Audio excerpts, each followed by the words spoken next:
This is it's a recreation of A.J. Foyt's Dirt Champ car from 1972. And the most unique feature about this car is the fact that it's street legal. It has headlights, turn signals, horn, everything you'd have in your passenger car except a heater and a radio and an airbag. We used a 4-cam all-aluminum V8, which is what they would have raced with. He wanted something a little more showy, though, rather than just a regular racing rear end. So we put a chromed Jaguar rear end in it with a quick change cover.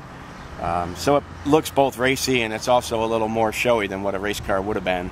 To do detailed work like that, you just don't do it fast. You don't do something like that in 6 months.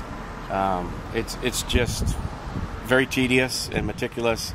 And and I tell my people too, I'm building a car that's capable of possibly 180 miles an hour, and you just don't slap it together. You have to really think things out ahead of time before you build it.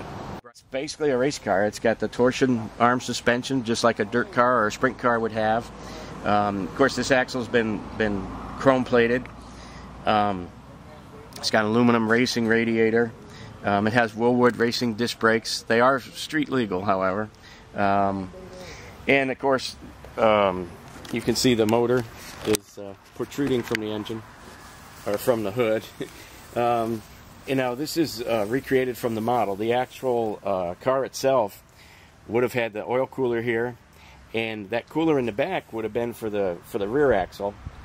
We chose to use that for the automatic transmission. So it's true to the original in that physically it resembles it, but there's a lot of features that we incorporated into the street version, and they're still functional. One of the problems is if you do get pulled over by police, which it's going to happen, they want to see your registration. Well, I always kept mine under the seat, so I'd have to unbuckle. So on Ed's car, where the filler cap would normally be, what I did is I made this for your registration. This is actually a DOT-approved street legal radial, but it's molded in the Firestone diamond pattern. So if a guy has a street legal sprint car and he knows racing, there's no better tires to have on your car than that.